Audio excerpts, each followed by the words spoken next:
اللهم رب هذه الدعوة التامة والصلاة القائمة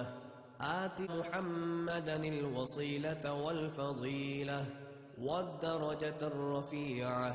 وابعثه مقاما محمودا الذي وعدته وارزقنا شفاعته يوم القيامة إنك لا تخلف الميعاد۔ اے اللہ، اس دعوت کامل اور تا قیامت کھڑی ہونے والی نماز کے رب، تو ہمارے سردار محمد صلی اللہ علیہ وآلہ وسلم کو وسیلہ اور فضیلت اور بلند درجہ عطا فرما، اور ان کو اس مقام پر فائز فرما جس کا تو نے ان سے وعدہ فرمایا ہے، اور ہمیں قیامت کے دن ان کی شفاعت سے بہرہ مند فرما، بے شک تو اپنے وعدے کے خلاف نہیں کرتا۔ اللهم صل على محمد وعلى آل محمد كما صليت على إبراهيم وعلى آل إبراهيم إنك حميد مجيد۔ اللهم بارك على محمد وعلى آل محمد كما باركت على إبراهيم وعلى آل إبراهيم إنك حميد مجيد۔ اے اللہ، رحمت نازل فرما محمد صلی اللہ علیہ وآلہ وسلم پر اور ان کی آل پر، جیسا کہ تو نے رحمت نازل فرمائی ابراہیم علیہ السلام پر اور ابراہیم علیہ السلام کی آل پر، بے شک تو بڑی تعریف والا، بزرگی والا ہے۔ اے اللہ، برکت نازل فرما محمد صلی اللہ علیہ وآلہ وسلم پر اور ان کی آل پر، جیسا کہ تو نے برکت نازل فرمائی ابراہیم علیہ السلام پر اور ابراہیم علیہ السلام کی آل پر، بے شک تو بڑی تعریف والا، بزرگی والا ہے۔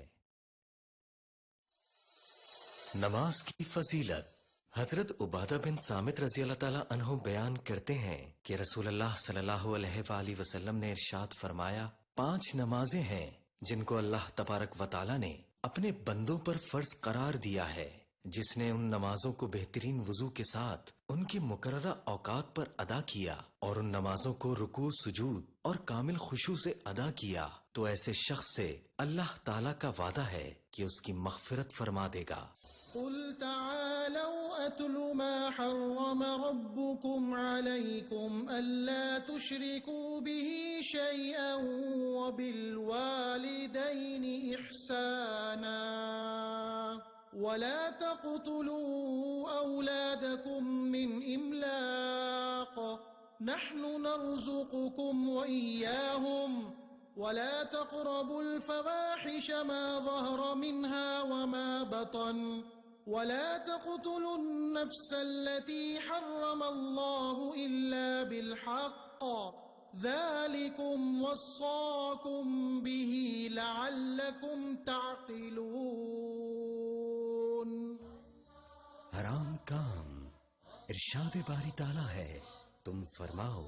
آؤ میں تمہیں پڑھ کر سناؤں جو تم پر تمہارے رب نے حرام کیا ہے، یہ کہ اس کا کوئی شریک نہ کرو، اور ماں باپ کے ساتھ بھلائی کرو، اور اپنی اولاد کو قتل نہ کرو مفلسی کے باعث۔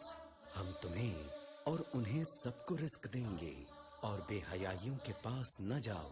جو ان میں کھلی اور چھپی ہیں، اور جس جان کی اللہ نے حرمت رکھی اسے ناحق نہ مارو، یہ تمہیں حکم فرمایا کہ تمہیں عقل ہو۔